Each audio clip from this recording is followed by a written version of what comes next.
Back to the IET for day 2 of Defence Space 24. Really delighted to be able to host you all today with colleagues from defence, from academia, from industry, and from our partners across the globe. But looking back yesterday, we talked about 4 themes for the conference, and yesterday was about joint space and about integrated partnerships.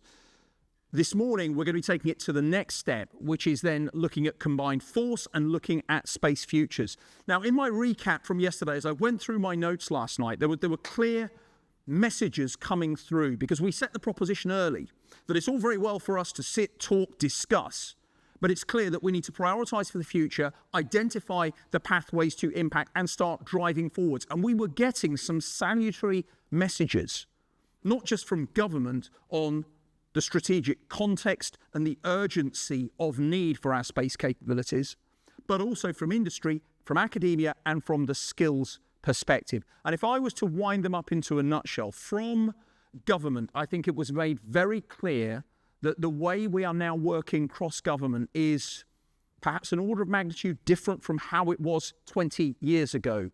But it needs to be integrated much better, because having that strategic framing is one thing, but we need to look at operational delivery and how we're going to enable that. That then fed on into the industry session. I think there were some clear messages about industry is looking for coherent demand signals to help identify from a government perspective what those priorities are. Underpinning all of our capabilities going forwards is going to be the critical enabling issue of skills, which was discussed.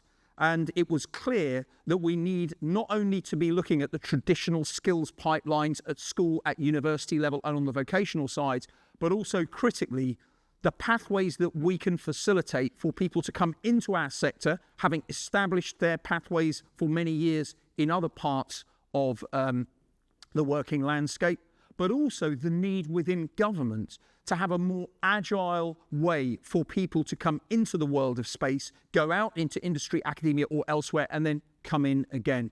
And then finally, when we looked at the integration into the multi-domain space, which was the focus of the final panel session and also the focus of the final keynotes, it was clear to us that when we look at the fundamental capabilities, we need, from a resilience point of view, to have that potential to operate in a degraded environment, but also to really calibrate the capabilities we've got for maximal effect.